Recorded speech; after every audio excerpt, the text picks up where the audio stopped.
Improv. And then you did a show with Del, was it Dynamite Funness, where you would do 3 different forms? The first one we did was actually called 3 Mad Rituals. Mm-hmm. So basically what happened was we were like kind of, you know this, Mm-hmm. and you've been on groups that Right. at certain times were kind of like the house group for I.O. Right. And it's a great thing because you get to perform like 3-4 nights a week. It's amazing.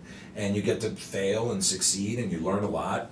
So we were the house group, and then eventually we became Del's kind of experimental group, and he would use us to work on new forms. And so out of that came this idea that we were going to do this full long form show called 3 Mad Rituals. And it was 3 long forms kind of done as one long show. And I'll never forget the first time we did it. I got off stage and it was like an hour and 45 minutes of straight long form improv. And my head was like an overheated machine gun that like in the trenches that like people need to piss on to like cool it off. Like we all went downstairs and like our minds were just like and like had like a cold beer, and it was like I had never experienced anything like it in my life. And then off of that we did another show, Dynamite Fun Nest, and probably the greatest period of my time in Chicago was when Del was using us as his experimental group. It was incredible. What did you learn from him? Because you got him at a good time. Yes, I did.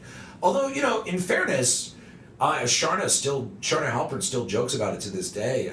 My group, for some reason, he had to teach the beginners improv group, and I was the only one who made it out of the group. Everyone else he scared away. Wait. So he taught Del, because he usually taught advanced. Exactly. He taught a beginner's improv Yes, class? at Papa Milano's. Okay, which was an Italian restaurant, so you were in the basement, right? Right, and that's when I first got to town. Uh-huh. And so there's a group of, 24 people there. Let's say 6 of them are from advertising agencies, want to loosen up. Another 6 were funny in college, want to see what they got. Some serious actors, this kind of mix of people.